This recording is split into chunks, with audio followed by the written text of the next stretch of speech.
Now that we have if statements and loops, the problems that we are going to tackle are going to get more complicated. Our function bodies are going to get longer as well, and are going to need some English explanation. Here is the up to vowel function from the while loop lecture.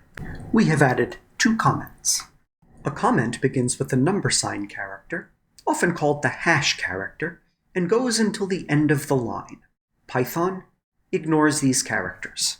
Their purpose is to document code, much like docstrings document functions. The first one describes the variables that are used in this function. Notice how it links together before vowel, s, and I.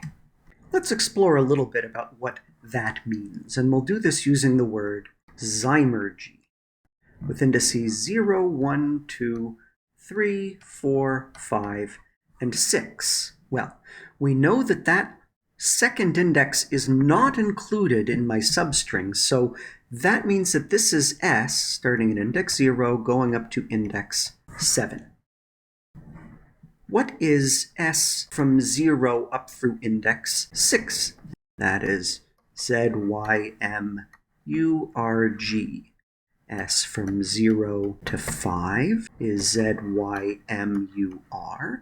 S from 0 to 4 is ZYMU. S from 0 to 3 is ZYM. S from 0 to 2 is ZY. S from 0 to 1 is Z. And here's the fun bit. S from 0 to 0, just following this pattern of reducing the length by 1, gives me just the empty string. Well, we start before vowel off at the empty string, and I starts off at 0. So if we plug 0 in for I, we end up with s from 0 to 0. That's this. And s from 0 through 0 is the empty string. So indeed, before vowel contains all the characters found in s from 0 through 0, and before vowel is the empty string. This simple initialization, where we assign an empty string to before value and we assign 0 to I, establishes that this description here is correct. Furthermore, the first time through the loop, we're going to add s at index 0 to before vowel and replace what we had. Well, now before vowel contains a z. I was 0, so I plus 1 is 1. We'll make I 1. Now, we are on that row when I is 1. And indeed, this description still is true.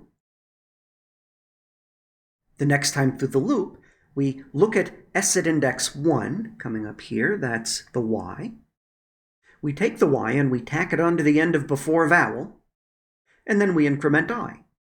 I is now 2, so s from 0 through 2 is indeed what we have saved inside before vowel.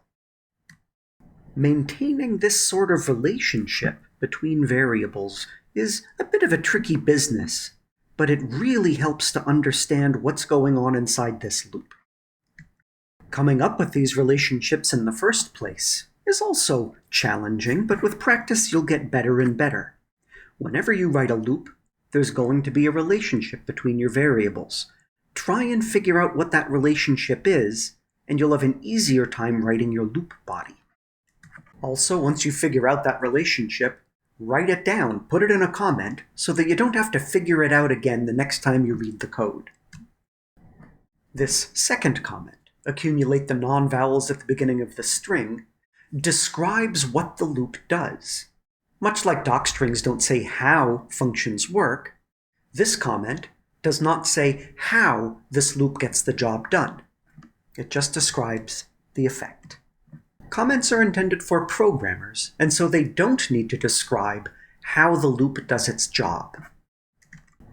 You should try and comment complicated bits of code to explain the purpose of it, and you should also write comments to describe relationships between your variables.